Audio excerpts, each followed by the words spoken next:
Rabbil alamin. Sallallahu wasallam ala sayyidina Muhammad khatamin nabiyyin wa ala alihi wa sahbihi ajma'in. Subhanaka la ilma lana illa ma 'allamtana innaka antal alimul hakim. Rabbi shrah li sadri wa yassir li amri wa hlul 'uqdatam min lisani yafqahu qawli. Rabbi zidni ilma warzuqni fahma ya rabbal alamin.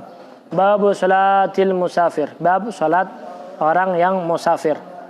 Orang yang melakukan suatu perjalanan.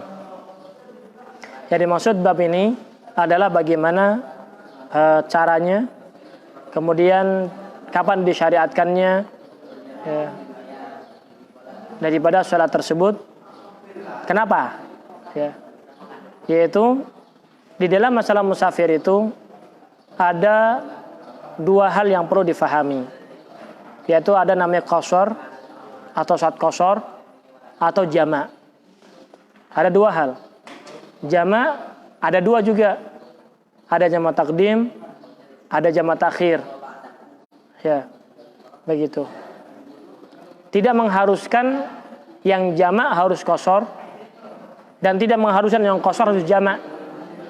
Ini suatu permasalahan yang berbeda antara qashar dan jama'. Ya, ada qashar, ada jama'. Tidak mengharuskan yang qashar harus jama', yang jama' harus qashar, enggak juga. Kadang seseorang menjalankan sholat jama' tapi dengan bilangan yang sempurna.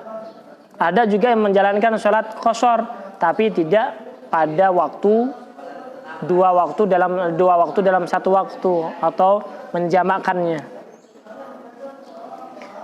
Nah, rukhisa qasru arba'in fardhin ada wa faitin fi safarin in qasada 16 farsakhan dhahaba fi safaril mubahi hatta aba.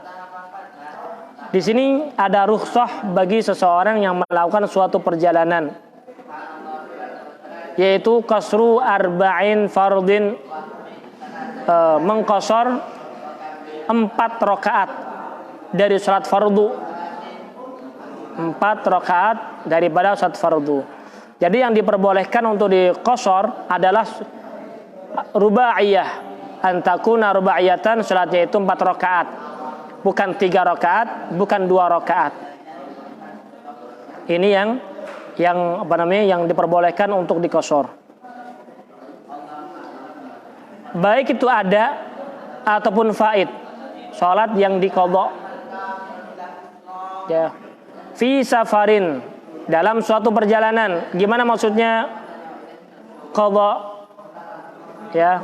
Maksudnya pernah suatu hari dia melakukan suatu perjalanan, dia tidak sholat,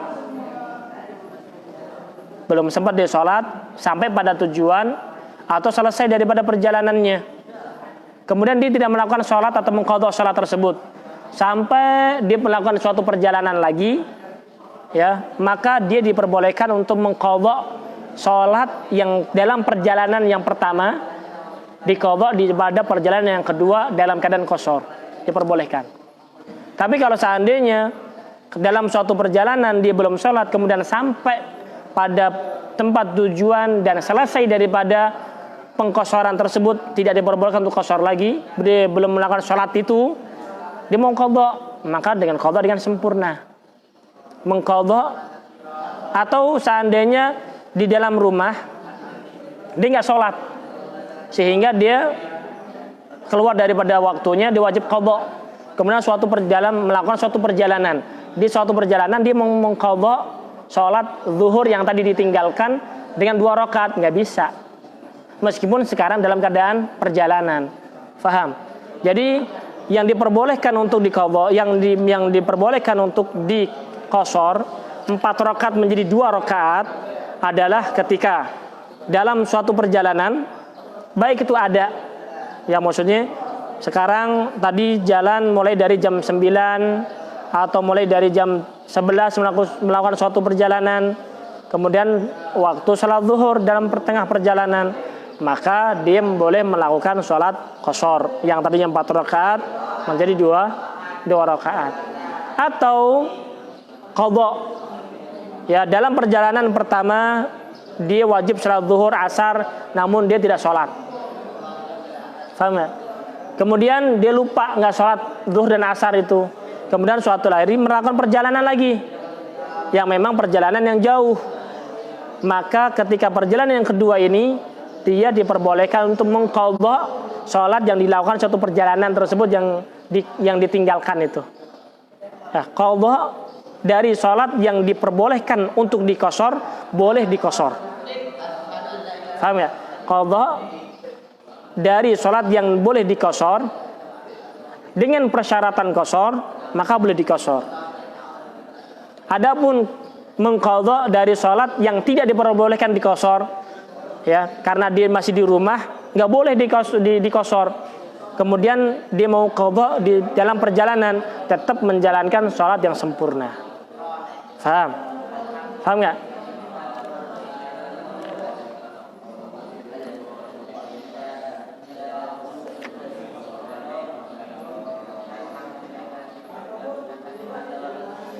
Nah, di sini salat qashar itu tidak suatu kewajiban, hanya sebagai rukhsah, kemudahan bagi orang yang melakukan perjalanan.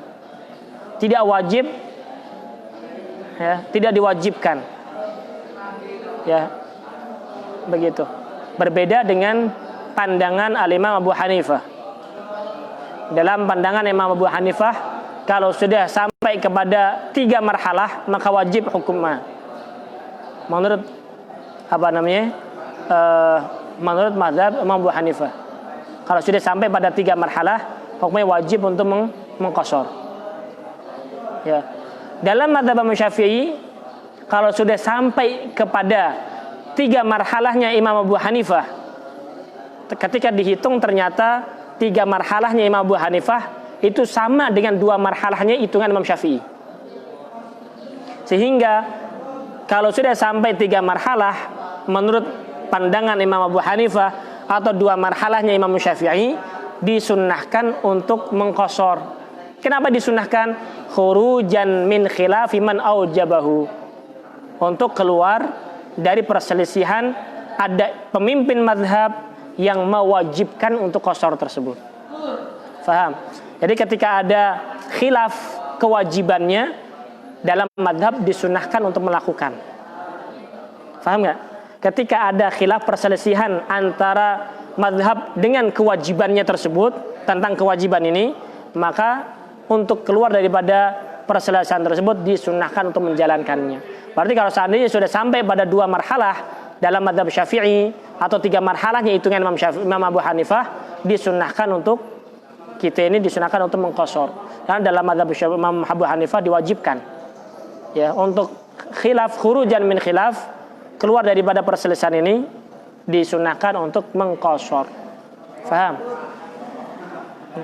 Rukhisa qasru arba'in fardin ada wa faitin fi safarin, dalam satu perjalanan. Faid fi safar maksudnya di sini. Faham enggak? Faitin yang wajib diqadha fi safarin, dalam perjalanan, maka boleh diqashar juga. Kapan itu perjalanan yang bagaimana? In qasada 16 farsakhan zahaban, ya, menuju kepada 16 farsakh. 16 farsakhan. 16 farsakhan zahaba, ya, perginya. Jadi 16 farsakh.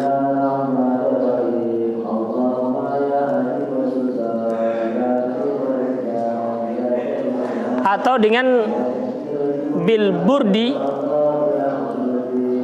itu adalah 4 burud, sama dengan 6 farsakh. Kalau dengan mil, kilometer, atau mil bukan kilometer, ya, mil itu 48 mil. 48 mil. Kalau dengan dihitungan kaki, berapa itu? 500.000, ya, 576.000 langkah. 576.000 langkah. Kalau dengan zira' itu 200 88.000 zira'. Lihatin di sini. Zira' itu segini. Zira'. Kalau hitungan zira', ya, masafatul qasar itu 288.000. 288.000 zira'. Paham? 88 zira' apa? 288 zira' kalau dibagi menjadi 2 menjadi berapa?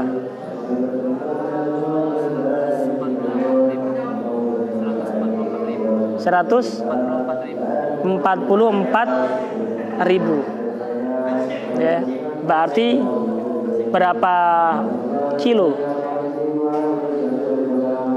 Berapa kilo? Kalau berapa? 144.000. 144.000. Kemudian dikurangi 10%-nya. Kurang 10%-nya. Karena satu zira itu bisa menjadi di sini, satu zira itu berapa? Zira hampir 45-an. Ya, 45-50 ya. 45-50. Karena segini itu semeter segini. Ya kan? Kalau sedira di sini berarti 1 meter itu 2 zira sedikit, satu ginian, 1 jengkal. 2 zira 1 jengkal 1 meter ya. Ya kan? Ini kan segini kan semeter kan? Ini semeter. Kalau satu zira segini. Berarti 1 meter itu 2 zira 1 jengkal. Ya. 1 meter 2 zira 1 jengkal. Begitu. Ada mengatakan masafatul qasar itu 84 kilo. Nah, insyaallah dalam pertemuan akan datang kita akan rinci, kita akan hitung dengan seksama apa benar hitungan tersebut, sehingga kita bisa berhati-hati kapan diperbolehkan kita dalam suatu perjalanan yang menempuh perjalanan jauh kita mengqasar perjalanan tersebut. Faham? Itu wallahu a'lam bishawab.